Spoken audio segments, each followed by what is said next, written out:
So, if you ever wondered what happens when you mix an RPG and a beat 'em up together, well, you get Dragon View because that's what this game is. This game is basically an RPG slash beat 'em up, and this game is an awesome game. It's one of those games that is overlooked by people. I'm subscribed to a lot of people in the retro gaming community on YouTube, and when I hear people talk about Super Nintendo games or RPGs on the Super Nintendo, this game is never mentioned.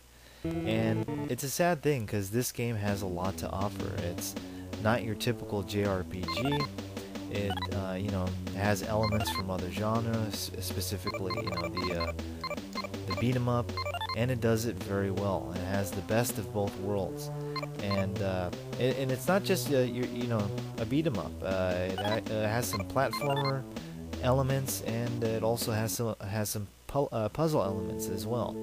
So this game has everything going for it, really. The only thing I have to point out is that the art design is not really too polished. Like, for example, the backgrounds are pretty much copy and paste when you go from town to town.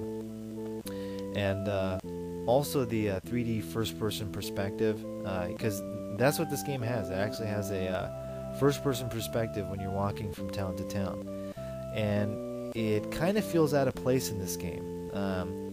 Not saying that I don't like the first person perspective. It's just that the art design that they used for it doesn't look that good. It doesn't really match with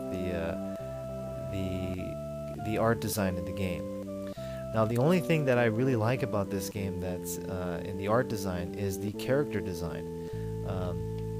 It's actually some of the best character designs I've seen for an RPG on the Super Nintendo. So it's got that going for it. But overall, the backgrounds and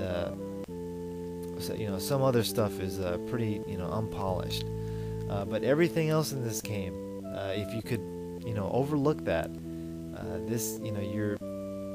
if you can overlook all its problems, you're in for a very, very good game. Okay, so let me show you how this stuff works. So this is the combat system here. Now, it's not your typical beat 'em up. You don't just go up to your guy and button mash. You actually have to figure out how to beat him, and so I really like that about this game. And also the controls are very smooth. There's nothing to complain about the controls in this game.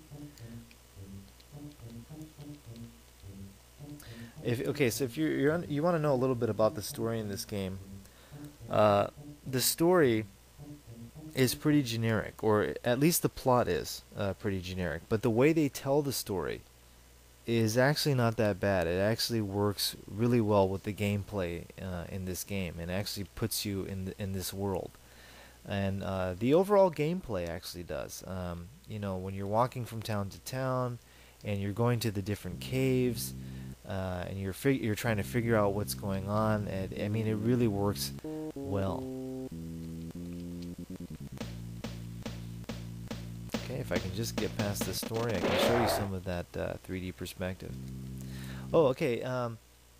If you want to know a little bit more about this game was supposed to be the sequel to the video game Draken. Now, if you don't know what Draken is, Draken was originally an Amiga game that was eventually ported to a different system, and eventually ported to the Super Nintendo. And it was actually one of the first RPGs on the Super Nintendo. And the only thing that this game holds true to its predecessor is the fact that it has that first-person 3D perspective. And this game, the funny thing about this game is that the game doesn't do quite a good job as its predecessor in the 3D first-person perspective. It actually looks better in the first Draken. And I'll show you that right now. So if you ever played Draken, you'll know what I'm talking about.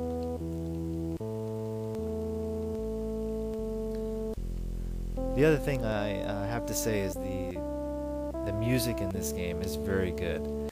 And but I have to say again, that it's not as good as its predecessor, but Draken's soundtrack was one of the best soundtracks on the Super NES. So even if you don't like Draken for its gameplay, you should buy it for the soundtrack alone. That's how good that soundtrack was. So it's hard to follow up, from the original Draken. But still, this soundtrack is still really good.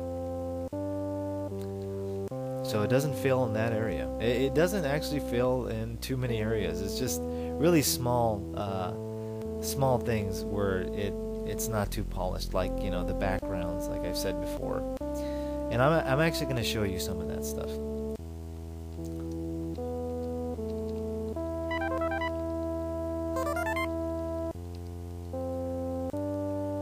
Okay, so here, when you get in here, you're going to notice, okay, if you see this background here, all the houses, when you go inside, pretty much look the same. And you can see that there's no furniture here, he's just standing there. And, you can obviously tell that they had to rush. So, you can't really complain. And, my only guess is, and why they had to rush, was they were probably going to make this game a lot like the original Draken, and they probably scrapped it all and changed their minds and made something like this. And that's the only thing I can think of, because it makes sense too, because the original Draken would have, if they were going to make another game like that, it would have taken a long time, because there's a lot more programming involved with a game like that.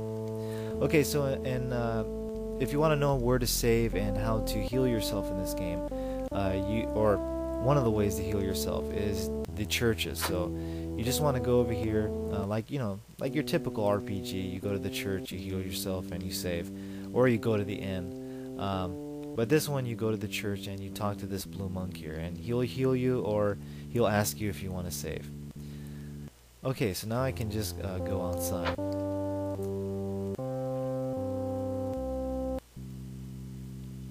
Now take note of the way this looks. Okay, now this is supposed to be Rice's, where I'm coming from, or the place that I'm leaving.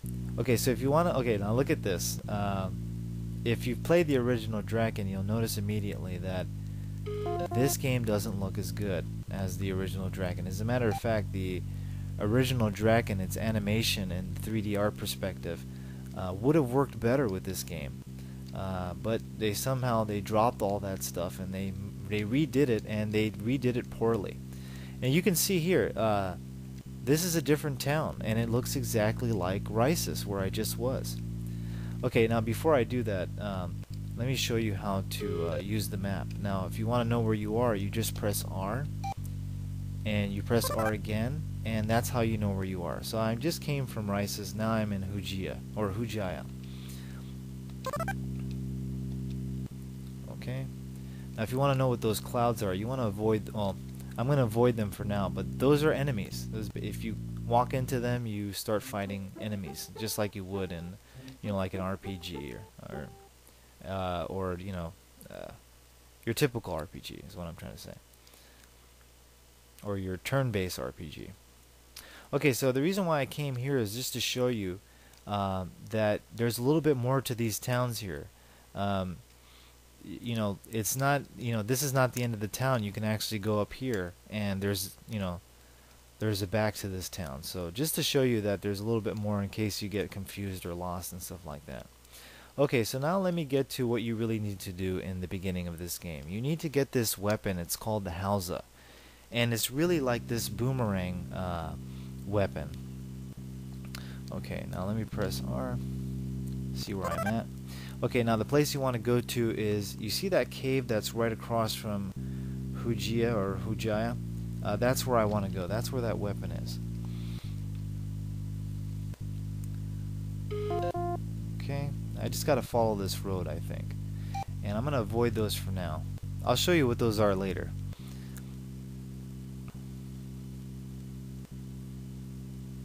I really want to get this weapon first. And you should too, because this weapon is going to make it easier for you in the beginning. Okay, so this is where I just was. I was just here in Arsenal, and the only thing is I couldn't get that one little treasure chest that was in the back there.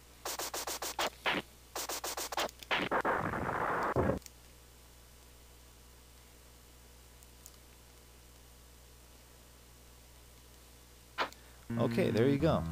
And this is the Hausa, and what you do here is some enemies it's going to be easier to use this boomerang, and then some enemies this thing is not going to work at all, so you're going to have to switch your you're going to have to switch weapons and use your use your sword for that.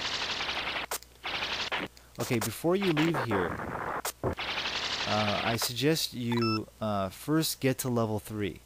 And that's what I'm going to do right now, before you actually fight those bats out there, because those bats are pretty tough. And you want to get as strong as you can before you fight them. Now, it won't take too long to get to level 3, but don't try to get to level 4, because it's going to take you a while to get to level 4 with this guy.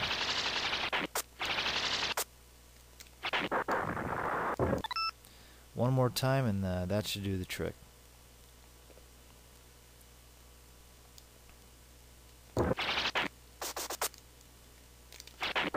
And there you go, I'm level 3. Okay, so now I'm ready to get these, or take down these bats. And hopefully I do, because these things are pretty tough. Okay, now these bats are right over here. You just got to go left from the cave that I was just in. And let me just go ahead and show you on the map.